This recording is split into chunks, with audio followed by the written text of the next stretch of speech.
Quer saber como a ciência pode te ajudar a entender e até mesmo resolver os problemas do dia a dia? Não saia daí, que tem Ciência em Prática na Rádio Erge.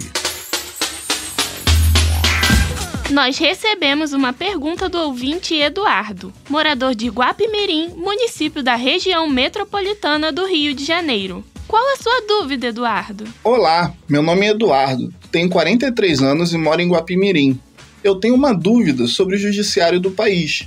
Gostaria de saber quais são os conflitos aptos para serem julgados pelo Poder Judiciário brasileiro. Eduardo, quem esclarece sua dúvida é o especialista Fernando de Castro Fontainha. Ele é professor e diretor do Instituto de Estudos Sociais e Políticos, o IESP, da Universidade do Estado do Rio de Janeiro. Ele também é pesquisador associado do Centro de Estudos Políticos da Europa Latina, da Universidade de Montpellier, na França, e do Centro de Estudos Jurídico-Econômicos e Sociais, em Angola. O especialista destaca que poucos sistemas de justiça funcionam como o do Brasil. Por conta do medo de interferências de corporações executivas, mais especificamente militares, a Constituição Federal de 1988 entregou bastante poder ao sistema de justiça e consagrou um princípio chamado de inafastabilidade do Poder Judiciário. Esta norma, além de garantir o livre acesso ao judiciário, faz com que praticamente todas as questões, em última ou única instância, estejam sujeitas a julgamento pelo Poder Judiciário. Assim, questões que envolvem o Estado ou outro ente privado são aptas para serem julgadas, de modo que não exista qualquer outra instituição concorrente ao Poder Judiciário. Porém, Eduardo, mesmo que seja difícil de imaginar algum tipo de conflito que não possa ser resolvido pela esfera judicial, o professor destaca um exemplo. Há casos extremos que não há participação do Poder Judiciário, como o impeachment de um presidente. O Judiciário do Brasil tem como função interpretar as leis que são elaboradas pelo Legislativo e sancionadas pelo Executivo.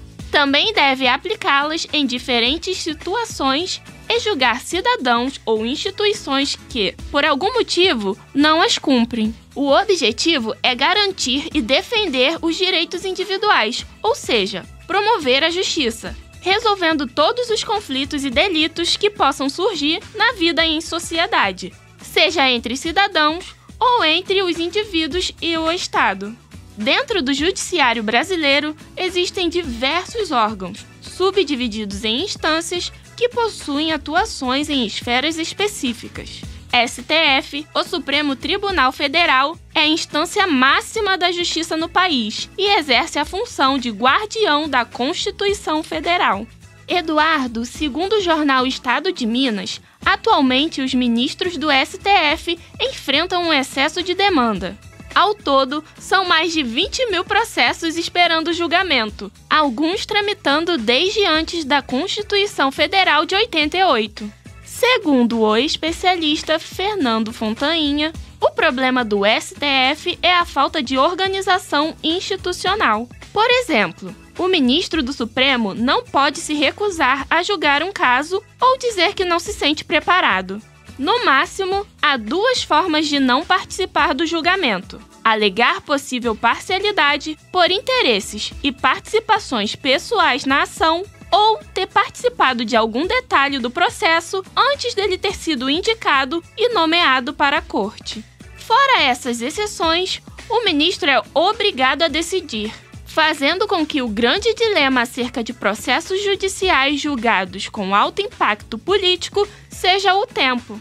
Além disso, os juízes têm o direito de analisar o processo de forma mais detalhada, quando solicitam vistas, o que acaba retardando a conclusão da ação e acumulando processos que continuam a se somar na pilha. Logo, Eduardo, o Poder Judiciário é designado a promover o justo dentro da sociedade, conforme o citado princípio da inafastabilidade da jurisdição, mesmo que, por vezes, haja demora, em parte pelos motivos explicados. Cabe também à população fiscalizar o seu funcionamento adequado e independente, em harmonia com os 3 poderes e evitando, por exemplo, que as instituições acabem reforçando desigualdades.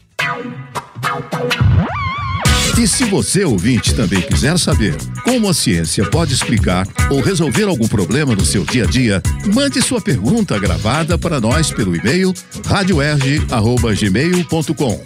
E não deixe de incluir seu nome e seu bairro. Até o próximo Ciência em Prática, minha gente.